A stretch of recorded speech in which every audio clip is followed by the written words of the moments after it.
तभी यो अपने मन में बोल रहा होता है। तो हेलो गाइस, स्वागत है आपका सोल लैंड के बिल्कुल लेटेस्ट एपिसोड में। तो एपिसोड की स्टार्टिंग में हमें यूहा को दिखाया जाता है जो कि अपने मॉम के कब्र के पास आया होता है और वो उनके पास आके देखता है यूहा की मॉम की कब्र को सजा दिया गया होता है और साथ ही में उस जगह पे उसकी मॉम के नाम के साथ में उसके फादर का भी नाम लिखा होता है। जिस चीज़ को देख के वो काफ़ी ज़्यादा गुस्सा हो जाता है और बोलता है इन सब का क्या फ़ायदा जब मेरी अब मॉम मर चुकी है। और फिर उसके बाद यूहाउ सिटी में आ चुका था और उसे पता चलता है कि इस सिटी में 6 स्टार कैंप वाले रिक्रूटमेंट कर रहे हैं। ये अपने कैंप में सभी लोगों को भर्ती कर रहे थे और इस कैंप में शामिल होने के लिए बहुत सारे लोग बहुत सारे अलग अलग सिटी से भी आए हुए थे। और उसके बाद उनका टेस्ट लेने के लिए पहले तो उनकी जो आइडेंटिटी होती है वो चेक की गई और उसके बाद उनका टेस्ट लेने लग गए। तभी एक जो टेस्ट लेने वाला बंदा था वो सोचने लगता है कि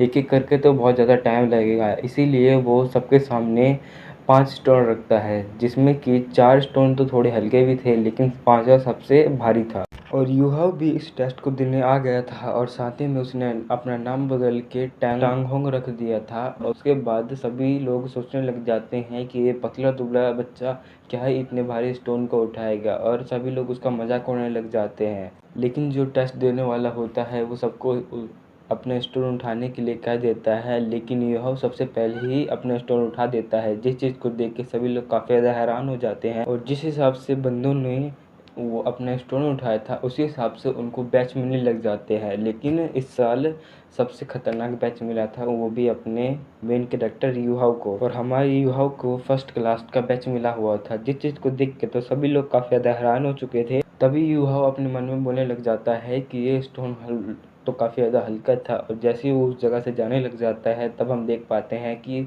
वो स्टोन पूरी तरीके से चकनाचूर हो चुका है। नेक्स्ट सीन में हमें स्टार लो कैंप का सीन दिखाया जाता है जहाँ पे कि एक कमांडर और जो इनका कमांडर होता है उनका नाम होता है जेंग टियांग, और अगले 3 महीने तक तुम मेरे अंडर में काम करोगे, लेकिन तुम ये ट्रेनिंग आसान न समझना, ये बहुत ही ज़्यादा हार्ड होगी और अगर इस टेस्ट में कोई फेल हो गया और किसी ने मेरी ऑर्डर नहीं मानी तो उसको हम लात मार के यहाँ से भगा देंगे।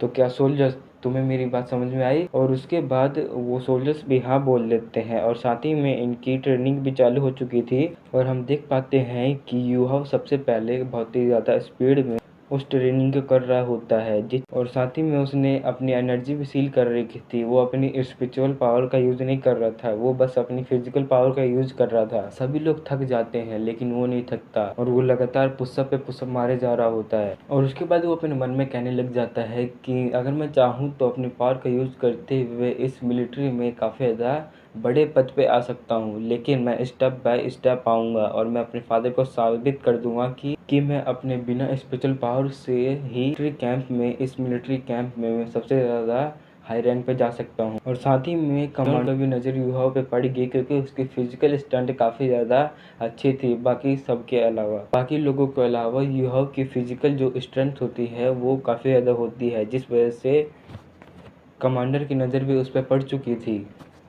और युहाओं को इतने ज़्यादा पुशअप करते हुए देख के मास्टर जुआंगटियन भी ये लड़का टैंग दोंग ये काफ़ी ज़्यादा पावरफुल है, इसीलिए वो उसको उस जगह पर रोक देते हैं और उसको अपने पास बुलाते हैं। और उसके बाद युहाओ भी मास्टर जुआंगटियन बोलते हैं, टैंग तुम्हारी आज की परफॉर्मेंस काफ़ी ज़्यादा अच्छी थी, इस वजह से मैं तुम्हें बैरक नंबर 1 का हेड अपॉइंटमेंट करता हूँ। और ये इस बात को सुन के तो वहाँ पे जो बंदे होते हैं जो आगे खड़े होते हैं वो काफ़ी ज़्यादा हैरान हो चुके थे। और उसके बाद यूहाव अपने मन में सोचने लग जाता है, माँ मैं आपको साबित कर दूंगा कि मैं मास्टर डुक से काफ़ी ज़्यादा पावरफुल हूँ। उसके बाद ट्रेनिंग खत्म होने के बाद हमें बैरक नंबर 1 का सीन दिखाया जाता है जहाँ पे कि सभी लोग ट्रेनिंग करके आराम कर रहे होते हैं, लेकिन तभी उस जगह पे यूहाव भी आ जाता है।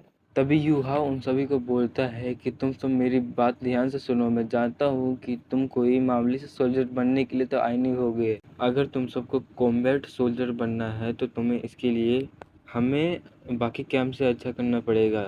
तभी हम एक मोटे लड़के को देखते हैं जो कि युहाव की बात नहीं मान रहा होता है और उसके बाद वो युहाव के सामने आ जाता है और वो अपने हाथ के प्रेशर से युहाव को नीचे गिराना चाहता था, लेकिन वो युहाव को नहीं गिरा पाता, इसीलिए वो बहाना मारते हुए बोलता है कि हम कभी और बात करेंगे। लेकिन तभी युहाव उसका हाथ पकड़ लेता है और उसके बाद वो मोटा लड़का युहाओ के ऊपर अटैक करने के लिए जाता है, लेकिन युहाओ उसका दूसरा अटैक भी काफ़ी आसानी से रोक देता है और उसको उठा के पटक देता है। इस चीज़ को देख के वहाँ पे जो भी खड़े होते हैं वो सभी लोग काफ़ी ज़्यादा हैरान हो जाते हैं। यह उनको बोलता है कि जाओ लाइट बंद कर लो और सो जाओ। इस बात को सुनते सभी लोग काफ़ी ज़्यादा डर जाते हैं और वो काफ़ी तेज़ी में अपने बिस्तर पे सो जाते हैं और वो मोटा भी काफ़ी तेज़ी से अपने बिस्तर पे सो जाता है। तभी तभी हमें नेक्स्ट दिन का सीन दिखाया जाता है जहाँ पे कि सभी लोग उठ जाते हैं और वो देखते हैं कि उनका लीडर पहले ही यहाँ से जा चुका है और वो फटाफट तैयार होने लग जाते हैं। लेकिन तभी कैप्टन बोलता है कि तुम सब 3 मिनट लेट हो, इसीलिए तुम्हें सज़ा मिलेगी। इसीलिए उनको सज़ा दे दी जाती है कि उनको बैठने के पोजीशन में एक पत्थर उठाना था। लेकिन तभी युहाव देख पाता है कि उधर एक और नया लड़का आया है जिसके अंदर सोल पावर है। तभी युहाव अपने मन में बोल रहा होता है कि आखिरकार ये बंदा इस जगह पे आया क्यों है। तभी जीवन पूछती है कि इस बैच की क्वालिटी कैसी है। तभी कमांडर जुआंग बताता है इस बैच की क्वालिटी ओवरऑल तो एवरेज है, लेकिन इनमें से कोई बंदे ऐसे हैं जो आपको निराश नहीं करेंगे। तभी कमांडर जियोन की नज़र उस मिस्टीरियस लड़की पर पड़ती है। जैसे ही वो उसको देखती है वैसे ही वो तुरंत ही वहां से चली जाती है। तभी कमांडर जुएंग युहाओ को और उस मिस्टीरियस बंदे को आगे बुला लेते हैं। तभी कमांडर जुएंग टैंगडोंग को बोलते हैं कि तुम अब इस टीम के कैप्टन हो। तभी हमें उस मिस्टीरियस से लड़के का नाम भी पता चलता है जिसका नाम डाई लू आली। अब तुम इस टीम के वाइस कैप्टन हो। इससे तुम्हारा फर्ज बनता है कि तुम टैंगडोंग की मदद करो उसकी टीम मैनेजमेंट में। तभी डाई लू आली बोलता है यस कमांडर। तभी कमांडर स्वयं इनको आराम करने के लिए इनके कमरे में भेज देते हैं। तभी हमें बैरिक नंबर 1 का सीन दिखाया जाता है जहाँ पे कि यू हाओ डाओ लियाली को ही देख रहा होता है और सोच रहा होता है कि ये नाम तो, क्योंकि ये नाम उसने पहले भी सुना था और ये डाई फैमिली से बिलोंग करता है। तभी यू हाओ अपने बचपन की यादों में चला जाता है जहाँ पर हम देख पाते हैं कि यू हाओ अपनी मॉम के कपड़े सुखाने में मदद कर रहा होता है।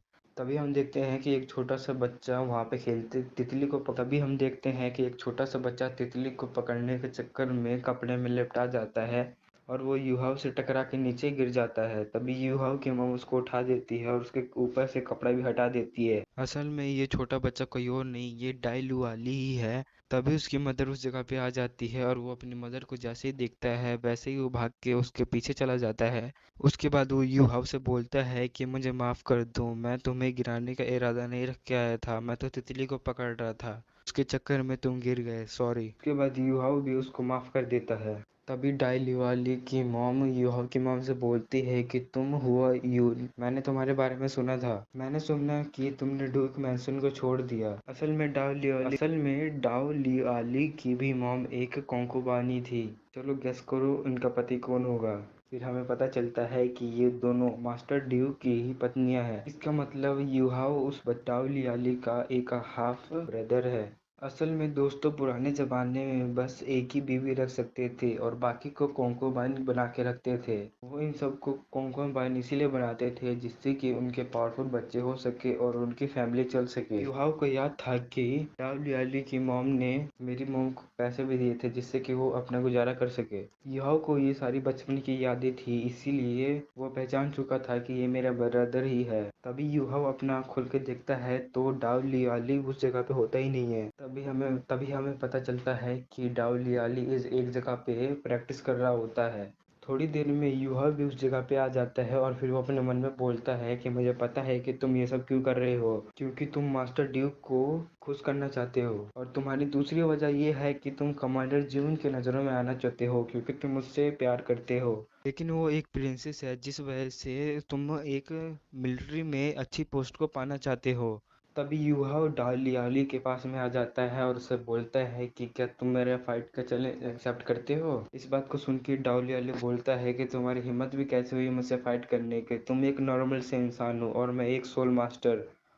लेकिन इस बार हमारा मेन कैरेक्टर ही दूसरे बंदों को प्रवोक करता है जिस वजह से राउली आली बहुत ही ज्यादा गुस्सा हो जाता है और वो गुस्से में अपनी मार्शल सोल रिंग को बाहर निकाल लेता है। तभी डाउली आली युहाव के ऊपर अटैक कर देता है, लेकिन युहाव उसके अटैक को काफी आसानी से रोक रहा होता है और साथ ही में युहाव एक बैक जंप मार के उसको एक किक मार देता है और उसके बाद वो युहाव उसको अपने किक से रोक देता है, बोलता है कि तुम्हें बस इतना ही दम है। वो उसको एक तेज की लात मार देता है जिससे कि वो दीवार में टकरा जाता है, टकरा के नीचे गिर जाता है और उसके मुंह से खून भी निकल रहा होता है। तभी डाओलियाली भी काफी ज्यादा गुस्सा हो जाता है और उसके बाद वो अपनी फर्स्ट मास्टर सोल को निकाल लेता है जो कि व्हाइट टाइगर होता है। तभी यूहाओ बोलता है कि ये तो काफी ज्यादा यूनिक है, मैं इसके अंदर एक फ्यूजन को महसूस कर पा रहा हूँ। मेरे हिसाब से तो इस व्हाइट टाइगर को मेंटल पावर और स्पिरिचुअल पावर की मदद से बनाया गया है, इसी वजह से ये काफी ज्यादा वीक है। तभी डाओलियाली अपने क्लो से यूहाओ के ऊपर अटैक करता है, लेकिन यूहाओ अपनी एक हाथ की मदद से उसके क्लो अटैक को रोक देता है और उसको घुमा के पीछे फेंक देता है।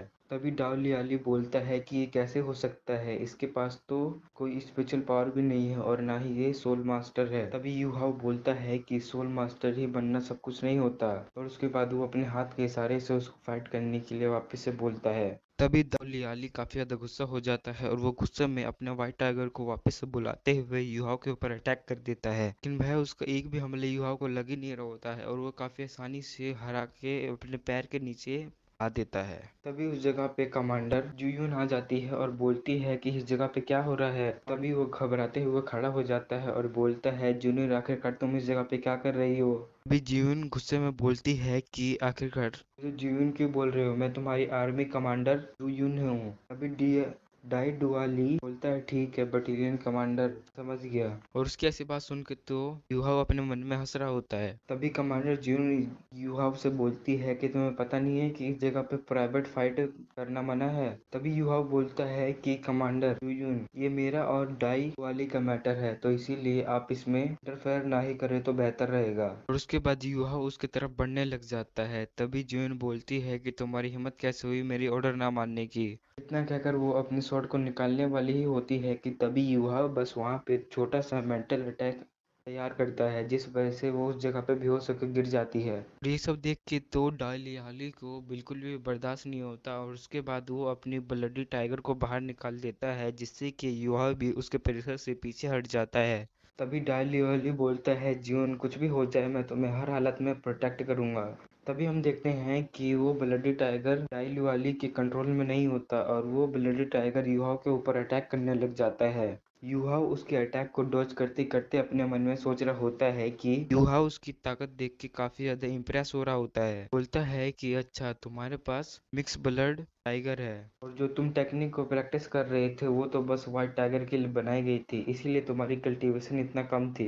लेकिन तभी यूहाओ उसके अटैक को डॉज करते करते बोर हो जाता है और उसके बाद वो उसकी गर्दन पे मार देता है, जिससे कि डायल वाली वो उस जगह पे बेहोश हो जाता है। इन सब चीजों को देखते हुए मिस जीवन बोलती है कि आखिरकार तुम कौन हो और तुम डायलियोली को चोट क्यों पहुंचाना चाहते हो, कहीं तुम इस जगह पे सन मून अंपायर के जासूस तो नहीं हो।